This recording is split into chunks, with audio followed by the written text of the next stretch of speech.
निलंगा नगर परिषदेच्या नगराध्यक्षपदाचे उद्धव बाळासाहेब ठाकरे शिवसेना व शरदचंद्र पवार गट राष्ट्रवादी यांचे अधिकृत उमेदवार लिंबन महाराज रेशमे यांची प्रचार मोहीम जोरात।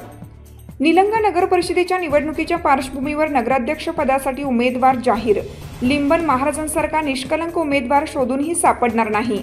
विनायकराव पाटील। वारकरी संप्रदायाच्या कुटुंबाची परंपरा लाभलेले समाजसेवी ज्येष्ठ शिवसैनिक लिंबन महाराज रेशमे यांच्यासारखा निष्कलंक उमेदवार निलंगा नगरपालिकेच्या नगराध्यक्ष पदाचा उमेदवार म्हणून मिळणं हे सर्वांचं भाग्य असून समोरच्या दोन्ही पार्टीचे उमेदवार हे महाराजांच्या समोर स्पर्धेतही न टिकणारे आहेत। सतत जनसेवेचा वसा चालवणारे रेशमे महाराज नगराध्यक्ष म्हणून नव्हे तर जनतेचे सेवक म्हणून ते निलंगा वासियांची सेवा करतील, असे गौरवोद्गार माजी मंत्री विनायकराव पाटील यांनी काढलं। शिवसेना उद्धव बाळासाहेब ठाकरे व राष्ट्रवादी काँग्रेस शरदचंद्र पवार पक्षाच्या वतीने निलंगा येथे आयोजित संयुक्त पत्रकार परिषदेत ते बोलत होते। यावेळी शिवसेना ठाकरे पक्षाचे जिल्हा प्रमुख संतोष सोमवंशी, महिला आघाडीच्या जिल्हा प्रमुख शोभाताई बेंजरगे, राष्ट्रवादीचे राजा मणियार, ॲडव्होकेट संभाजीराव पाटील, निरीक्षक बापूसाहेब पाटील, अविनाश रेशमे, सुधीर मसलगे, महेश चव्हाण, विनायक बगदुरे, गंगापुरे आदी उपस्थित होते। पुढे बोलताना पाटील म्हणाले, फुले, शाहू, आंबेडकर यांची विचारधारा घेऊन आम्ही जनतेसमोर जाणार आहोत। देशाच्या लोकशाही व संविधानाच्या संरक्षणाची आमची लढाई असून जातीवादी प्रवृत्तींना सत्तेपासून दूर ठेवण्यासाठी महाराजांना मतदान रूपी आशीर्वाद देण्याचे आवाहन त्यांनी केलं। तर संतोष सोमवंशी यांनी निलंगा नगरपालिकेत झालेल्या भ्रष्टाचाराचे वाभाडे काढत येथील सत्ताधाऱ्यांनी विकास केला असता तर त्यांना दारोदारी फिरण्याची वेळ आली नसती। शहरात रस्त्यात खड्डा आहे का खड्ड्यात रस्ता हेच कळत नाही, हीच यांच्या विकासाची व्याख्या आहे का, असा प्रश्न उपस्थित करत गोरगरिबांचा मसीहा अशी त्यांची ओळख आहे। लिंबन महाराज रेशमे यांच्यासारखा समाजसेवी नगराध्यक्ष होणे म्हणजे भ्रष्टाचार मुक्त निलंगाशी ओळख येणाऱ्या काळात निर्माण होईल। रेशमे महाराजांकडे आलेला प्रत्येक व्यक्ती रिकाम्या हाताने कधीही माघारी जात नाही। बौद्ध विहारासाठी 2 एकर जागा दान देण्याचे काम त्यांनी केलं आहे। महाराजांच्या नेतृत्वाखाली निलंगा शहरातील रस्ते, पाणी, वीज, स्वच्छता आदी विकास कामांबरोबरच प्रत्येक निलंगा वासियांना सन्मान मिळवून देण्याचं काम महाराज करतील, हे सांगायला कोण्यात ज्योतिषाची गरज लागणार नाही। लिंबन महाराजांसारखे व्यक्तिमत्व शोधूनही सापडत नाही, अशा बहुआयामी नेतृत्वाला बळ द्यावे असे आवाहन त्यांनी केलं। कारण तुमचंच घर घरात नाही तर महाविकास आघाडी म्हणून आम्ही तुमच्या सोबत कसं यायचं हेच प्रश्न होता। आणि 1 दिवसामध्ये लिंबन महाराज असतील किंवा आमचे बापूसाहेब, आमचे असतील किंवा शहराध्यक्ष, 1 दिवसामध्ये हे जुळाजुळ झालेले आहे। जर पूर्वीपासून आमची तयारी असते तर सगळ्याच्या सगळे उमेदवार निलंग्यात राहिले असते आणि आज त्यांना पळती भोय कमी या ठिकाणी असली। 13 उमेदवार आहेत। आता काँग्रेसनं गद्दारी केली का तुम्ही काँग्रेसला गद्दार झाला? हे महाविकास आघाडी ही गलती आहे तुमची। दिलगिरी व्यक्त करतो की आमच्याकडून थोडा उशीर झाला।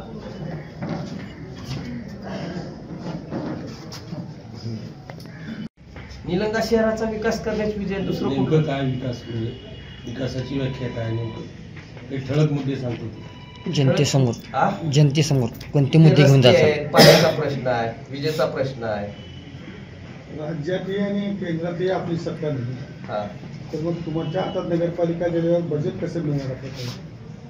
शहरात सत्ता असल्यावरच बजेट राहते असं कसं आहे? जरा मोठा बजेट आहे नाही का बजेट आणून टक्केवारी खाण्यासाठी बजेट आणले का? तुमच्या माहित आहेत ना मागच्या जी नगरपालिका तुमच्या ताब्यात होती भारतीय जनता पार्टीच्या, त्याने काय कशासाठी आणले बजेट? टक्केवारी खाण्यासाठीच बजेट आणले का काम करण्यासाठी आणले? निलंग्यामध्येच नाही तर जिल्ह्यामध्ये विकासाच्या नावावर ज्या कामात जास्त पैसे मिळतील त्यालाच विकास म्हणायचं का? कुणाचा विकास आहे याच्यात?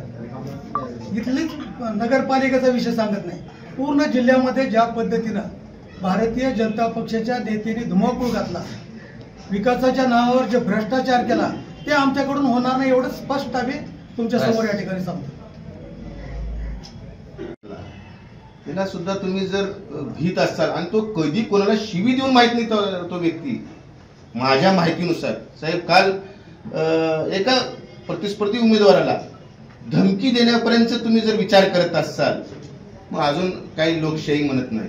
आणि स्वच्छता तुम्ही बघितला असाल, आज साहेब निलंग्याचे 5 दैवत आहेत. मग ते निळकंठेश्वर मंदिर आहे, आत्ता स्वच्छ सुंदर करण्याचा मार्ग आपण चालू केला.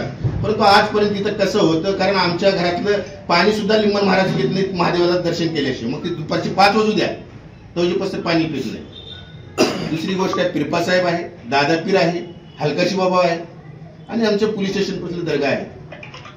ह्या दर्ग्यापाशी साहेब तुम्ही एक चक्कर मारा, आमचे पत्रकार तर माहितच आहे.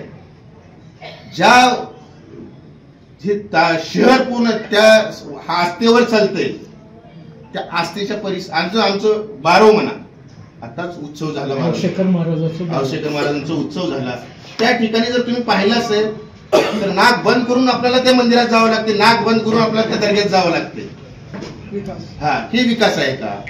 हे मी म्हणत नाही देवाचं, कुठेतरी तुम्ही म्हणत असाल की देवाच्या नावाखाली आपण, परंतु लिंबन महाराज तुमचा जे आमचा उमेदवार आहे मशाल या चिन्हावर, आमचे जे राष्ट्रवादीचे तुतारी या चिन्हावर जे उमेदवार आहेत, कुठल्याही जाती पातीला कुठल्याही धर्माला न मानणारा, सर्वसामान्य तळागाळातील गोर गरीब दीन दलित भटक्या विमुक्त जाती सोबत राहणारे आमचे उमेदवार आहेत.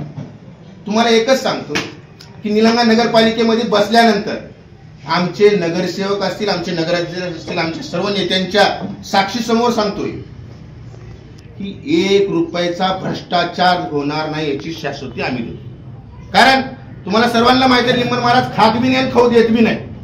आणि आताच म्हणले की आपणच पत्रकार बांधवांनी म्हणलं की निलंगा नगरपालिकेमध्ये बजेट जर सत्तेतला पक्ष राहिल्यानंतर जास्त येतो. साहेब, बजेट जाऊ द्या, जेवढे पैसे नगरपालिकेला येतात ते जर भ्रष्टाचार करता जर काम केलं निलंगा शहरामध्ये तर सगळे विषय आपले मार्गी लागतात. पाणी असेल, रस्ते असतील. अहो, नगर परिषदेचा लॉन्फॉर्मच ते आहे, न म्हणजे न, ग म्हणजे गटार, र म्हणजे रस्ते. याचा सेवक म्हणजे नगरसेवक. आम्ही ह्या गोष्टीसाठी सेवक म्हणून काम करणार आहोत.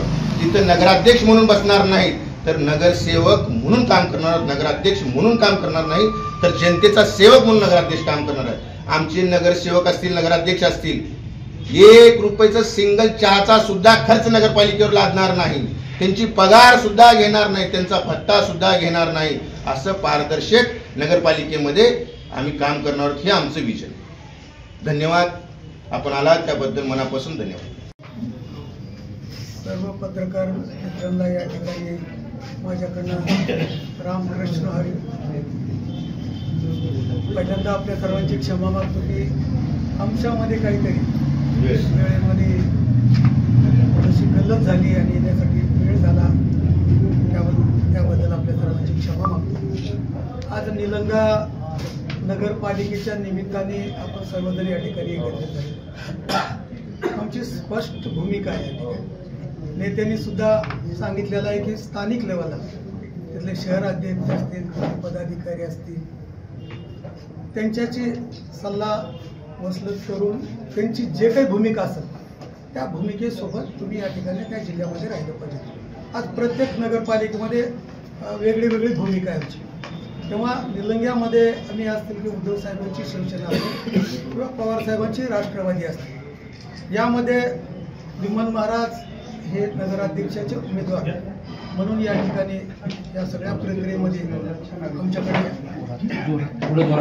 आमच्याकडं निरोप आले आणि आमचे बापूसाहेब डॉक्टर बापूसाहेब पाटील यांनी पुढाकार घेऊन, आमचे शहराध्यक्ष यांनी पुढाकार घेऊन या ठिकाणी सांगण्यात आलं की खालचे उमेदवार बऱ्यापैकी आपले सगळेच या ठिकाणी आपण उभं करू. म्हणून आम्ही त्यांना सांगितलं की जमत तशा पद्धतीनं निलंग्यामध्ये तुम्ही आपली आणि शिवसेनेची म्हणजे उद्धव बाळासाहेब ठाकरे आणि पवार साहेबांची या ठिकाणी आघाडी करा आणि आघाडी करून लोकांच्या समोर या ठिकाणी तुम्ही जावा.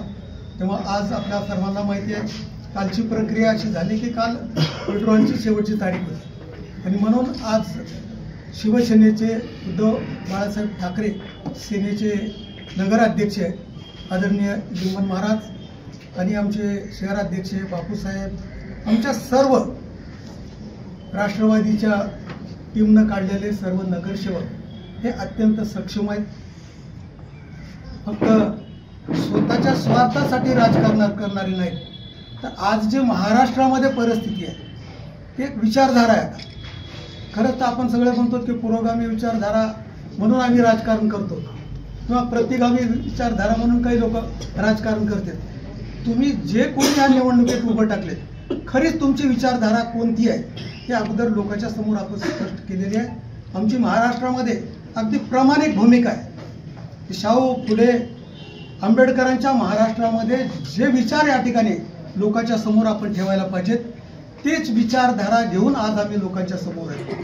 स्वतःच्या स्वार्थासाठी किंवा काहीतरी आमच्या पक्षाच्या स्वार्थासाठी आज एक विचार घेऊन, आज सगळेच आपल्याला माहिती आहे, महाराष्ट्र असेल, देशात असेल, आज कोण कुण्या पक्षात आहे हेच सांगता येत, कोण कुण्या विचाराचं आहे हेच सांगता येत.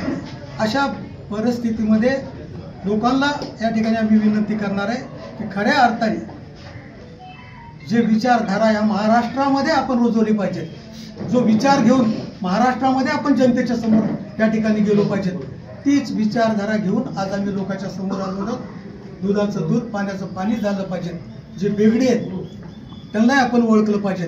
जे खरे आपल्या रक्षणासाठी, देशाच्या रक्षणासाठी, देशाच्या स्वातंत्र्यासाठी, देशाचं संविधान टिकवण्यासाठी जे पक्ष या ठिकाणी आपल्या समोर आहे त्या पक्षाच्या सोबत आपण राहिलं पाहिजे.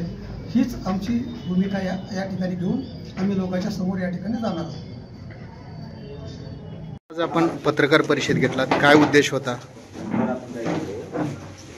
निलंगा नगरपालिकेच्या निवडणुकीच्या संदर्भात ही पत्रकार परिषद या ठिकाणी आयोजित करण्यात आली. या ठिकाणी उद्धव बाळासाहेब ठाकरे शिवसेनेचे नगराध्यक्षाचे उमेदवार लिंबन महाराज आणि आदरणीय शरदचंद्रजी पवार साहेब राष्ट्रवादीचे नगरसेवक अशा पद्धतीनं या ठिकाणी आघाडी करण्यात आलेली आहे.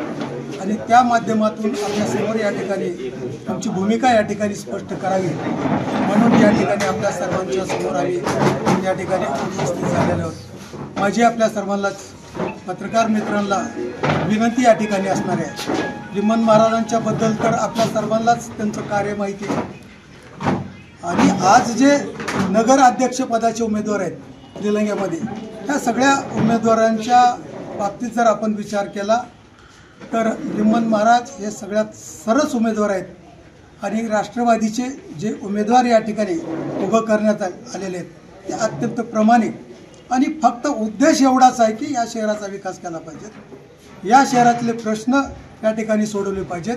या शहरामध्ये नगरसेवक आणि नगराध्यक्ष कसा असावा आणि नगरसेवक कसे असावेत या बाबतीत लोकांनी सुद्धा या ठिकाणी विचार करणं अत्यंत. मालक निवडून द्यायचा नाही आपल्याला सेवक निवडून द्यायचा. या शहराचा विकास करण्याच्यासाठी प्रयत्न करणारे, आता आपण या ठिकाणी एक भूमिका आपण मांडली की सत्ता त्यांच्या हातात आहे, त्या सत्तेच्या माध्यमातून एक हेच काम करतायत, लोकांच्या हिताचे काम करत नाहीत. फक्त त्या कामातून आम्हाला काय मिळतंय त्याच कामाची मोठ्या प्रमाणात या ठिकाणी मंजुरी घ्यायची, त्याच्यातून काहीतरी स्वतःचा स्वार्थ साधायचा आणि लोकांना डंका पिटवून सांगायचं आम्ही शहराचा विकास केला. विकास केल्याच्या नंतर तुम्हाला एवढं घाई कुठेला यायची गरजच नाही. जर तुम्ही या जिल्ह्यामध्ये विकासच केला असता, लोकांचे जर तुमच्यावर एवढं समजा विकासाच्या माध्यमातून लोक जुटले असतील तर मग लाडकी बहीण, बिहारमध्ये 10,000 रुपये लाडक्या बहिणीला हे द्यायची तुम्हाला गरज पडली नसती. आज तुमची निवडणूक विकासावर आहे का सांगावा. आज आम्ही जाहीरपणाने सांगतो आम्ही प्रचार करायचा नाही, तुम्ही प्रचार करायचा नाही. लोकांनी निर्णय घेऊ द्या, तुम्ही विकास केलेला आहे आणि आम्ही भविष्यामध्ये विकास करणार आहेत. त्यांना माझं आव्हान आहे, तुम्ही लोकांवर निवडणूक सोपवा आणि आम्ही सोपू. उद्यापासून तुम्ही प्रचारात येऊ नका, आम्ही येणार नाहीत. लोक जे निर्णय घेतील त्यावरती आपण विश्वास ठेवून या ठिकाणी निवडणूक लोकांवरती सोडू ही तयारी असली तर आमचं या ठिकाणी आव्हान आहे. जिल्ह्यामध्ये दुसऱ्या कुठं अशी आघाडी झालेली आहे का? मी अगोदरच तुम्हाला भूमिका आमची स्पष्ट केलेली आहे की स्थानिक लेवलला तिथले तालुका अध्यक्ष, तिथले शहर अध्यक्ष, तिथले पदाधिकारी जे भूमिका घेतील ते पक्षाची भूमिका या ठिकाणी असणार आहे. जिल्ह्यामध्ये काही ठिकाणी आमची महाविकास आघाडी काँग्रेस सोबत झालेली आहे. ज्या दिवशी मी इथं आलो त्या दिवशी संतोष भाऊने सांगितल्यासारखं आम्हाला कोणी मोजायलाच तयार नव्हतं. उलट असं बोलले काही नेते की निवडणूक झाल्याच्या नंतर एक ऑप्शन तुम्हाला दिलं तर चालतंय का. पण आमच्या बापू पाटलांना आमचे तालुकाध्यक्ष असतील, शहराध्यक्ष असतील, 13 तरी उमेदवार उभे केलेत। हे जर 8 दिवसा अगोदर आम्हाला माहिती झालं असतं तर पूर्ण पॅनल या ठिकाणी उभं केलं असतं। देर आहे दुरुस्त आहे म्हणल्यासारखं। जर तुम्ही आमच्या पक्षाची ताकदच आजमावायची असेल तर उद्याच्या जिल्हा परिषद पंचायत समिती आहेत, त्यामध्ये बघू कुणाच्यात किती दम आहे, लोकांच्या समोर आम्ही या ठिकाणी जाऊ, एवढं ठामपणाने त्यांना मी आव्हान करतो।